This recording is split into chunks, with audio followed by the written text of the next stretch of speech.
Hello, welcome. I am Helene, and I'm here to react to Tyler Perry's Sistas. It starts with Zach coming in to Fatima's apartment after overhearing the recording apparently that Aiden did of Fatima talking to her homegirl. So he come in the house. I guess his position is to hurt her for what he overheard. So he comes in and basically tells her that he smashed Karen, they back together, woo wop the bam. Lo and behold, Fatima, I guess, traumatized by that other relationship for whatever reason, which I'm confused because you had all this faith in this nigga to pick him up off the street and believe in him. Y'all gonna make me root for Zach, and I ain't liking neither one of y'all hoes for this. But anyway, Fatima then goes, with her bad, I guess she ain't had no faith in him because he said, I'm gonna go get my things. Fatima said, don't worry, they already packed. And then whoop de whoop, she goes, it was little shit anyway. Zach says, this the most disappointed I've ever been in you in my whole life. And Fatima go, girl, good we only known each other for 5 minutes. That might be what I'm arguing every week. It's not the fact that it can't be interesting.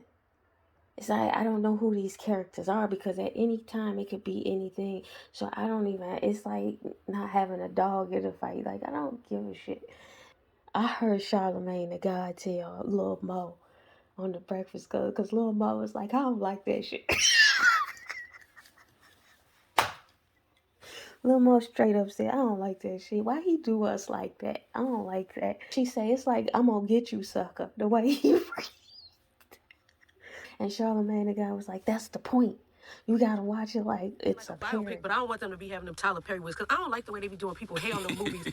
Like nigga crazy, man. It's that one Charlamagne showed me the other day. Is that Tyler Perry or no? Oh, that definitely was Tyler Perry. I hate like when he was like, I tickle your prostate. And he spun 360, like he spun around like 5 I saw that. I was like, you've got to be kidding me. I hate when they do that. That shit was hilarious. Like that's how I'm gonna get you sucker. Like that's how the Wayans used to do. But that's how you gotta watch that. Watch Sisters like a comedy, and it is hilarious. That could be funny. The problem is, I think it's trying to say something though. So we down to the hotel where they about to smash Andy and the London dude. Is it me? Or are these characters very childish? And if not the situations, but childish in the way they address, if not even the words they are saying, but the way they are saying them. She go, no, back that shit up, back that shit up. And then he go, you the first person who turned me down since I was 16. Whoop de whoop whoop, bam. She apologizes for whatever reason, as if that is a problem that she turned him down, but whatever. And then he goes, no, don't apologize. And then she goes, I'm just a mess right now. He tells her, no, girl, you're not a mess. She says, but I feel like it. Now, I paused it before it continued. But girl, the way it's being acted, and maybe this is the way he wants it to be, but it's as if these characters are always asking the other characters, especially the women, are asking for validation of what they know. Girl, you know you a mess. You had this nigga repo your life over some dick that get dropped off between 5 to 6 a.m. Girl, Anthony Hamilton said, you a mess. For him to not see you a mess, he's a mess. The way he writing this some pimp shit. And now you got this nigga telling her, you're not a mess. You're a strong woman who knows what you want. Right now I don't feel like I know. No, you know. If I've just told you I don't feel like, no, you know. It's manipulative almost. That's some pimp shit. It's like a teenager, You get yourself in situations as a lawyer, as a business owner, as a banker, and even Danny down to management at the airlines. You get yourselves in these situations without foresight. And then what? Never comes up for y'all. I don't get what the story is. If sister goes up against girlfriends, goes up against living single, goes up against Soul Food, the television show, not the movie, in that looking at the dynamic of 4 women interacting, there is a consistency of character. We know Joe is a frantic character in Girlfriends. So there are times where her frantic, jovial disposition is critical and advantageous. But then there are times where that character traits in these scenarios, written and imagined, becomes problematic. Because these characters, all of them, even the extras, all of them are inconsistently written just for the sake of, I don't even know at this point. This is why I need somebody to really do an interview with Tyler Perry. Like a real fucking interview with that nigga. Like the way you would interrogate Warren Buffett or Bill Gates. For better or worse, Tyler Perry will go down in the canon of American history. He has to have a scroll. Y'all not asking the computer the appropriate questions. I don't give a fuck I don't care how many planes he flies, how many islands he owns. Bless your heart. You can have this whole world. I do not give a shit about that. What I am really am interested in is how do you craft your product? And I'll be asking in earnest. It's not hate. But it was one interviewer who actually asked the question, and it was Crystal Fox on the side of him. And when that question came up, Tyler said he had dogged, dragged out arguments about them fucking wigs on their heads. Crystal, and I've also heard Anjanou Ellis posit this as well when she was doing Book of Negroes. She said, I think that for every African American woman, every African Canadian woman, every woman, period, there is a politics, there's a cosmetic politics that enters every moment of her life. Every woman in here can attest to that. When you walk into a workspace, when you walk into a spiritual space, when you walk into a space of love, you as a woman, no matter what race you are constantly questioning body image. Your body image is forever politicized in whatever part of your life you enter to. When that very real reality is compounded and complicated by situations where you are sometimes alone, and there aren't people who look like you or who experience that otherness with you to understand what you're going through. What happens a lot of times is the discomfort of explanation. When you walk into certain situations, you would hope that you don't have to explain, but sometimes you do. Crystal Fox said, I'm always asking for things feel I need as a character, as a woman, and a woman of color. Our hair is part of the journey, so it's very, very important. And for some people, it's hard to stress that is that important. No, I think hair is very, very important. So figure that shit out before we get on camera. It's my whole thing. As long as y'all figure it out before it's time to shoot, I'm good. I don't have time to wait 5 hours and spend $10 million while you're trying to figure out which curl is better. Which way to do? I see you, sis. I see you. and this is more me intertwining both of what Crystal said and Anjanou said.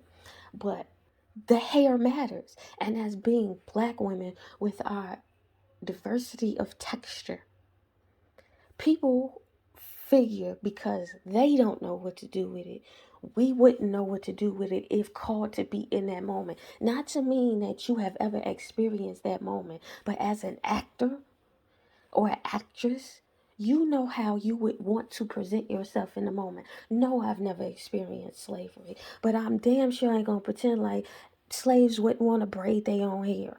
No, I have never been a murder on trial for murder, but I'm not gonna say that I don't want to appear in this court like I feel like I should be made free. He gives no grace to that. He basically said, I don't give a shit.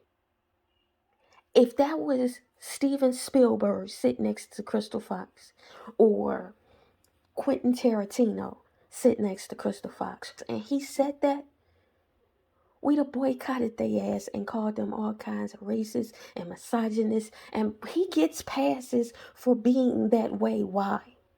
I think actors, they appreciate his way of filming because it's fast, they get the job done, whoop the bam, they ain't gotta work so long. Whereas other sets, they basically are on set. Some shooting can last for years or a year. It takes a while to get a project done. If we look at the business model, he basically cheaply constructs a project in a span of 5 days, shoot and put it in a movie theaters. We go and watch it and consume it for whatever degree we do participate in it. and he gets to make it en masse. But I really want somebody to ask him these questions. To be quite honest, he know exactly what we will accept. So he ain't got to try harder. He can still put 17 million behind the project and get back 95 million. He don't have to invest like a Universal where they put hundreds of millions in one film. This nigga's a billionaire. He can't invest $50 million. I don't have time to wait 5 hours and spend $10 million while you're trying to figure out which curl is better for Which you. wig to do? I see you, sis. I see you. I don't know. In the scroll of it all, do you want to be recorded as an artist or a businessman? This is a question that I need somebody to ask him. It's a bunch of questions I need y'all to ask this man. Somebody stop. And the same with Oprah. We need the information, because if we can understand the way you operate in that industry at the level you did and you do, in spite of whatever, we can get the next person to imagine greater. If we don't get the information from the generation we have present, the imagination becomes very redundant. If we really stand on people's shoulders, start asking them the questions so we can stand taller. Somebody get the rubric. Somebody ask the real question. Y'all don't even let these niggas who supposed to be giants and greats wrestle with question. Ain't nobody trying to take you down. We're trying to do better. Because if this can make it. And he spun 360, like he spun around like 5 I times. saw that. I was like, you got to be kidding me. I hate when they do that. That shit was hilarious. Like, that's how I'm going to get you sucker. Like, that's how the Wayans used to do. So essentially she leaves and wants to see him before he leaves. And woo-de-woo, they gonna wait to call each other. So fast forward, they go down to at Danny's apartment. They get through smashing. She want him there. She want him to spend the night. He like, I'm giving you your space. No, don't. I want you to spend the night. Doop de boop boo up the bed, back and forth on that.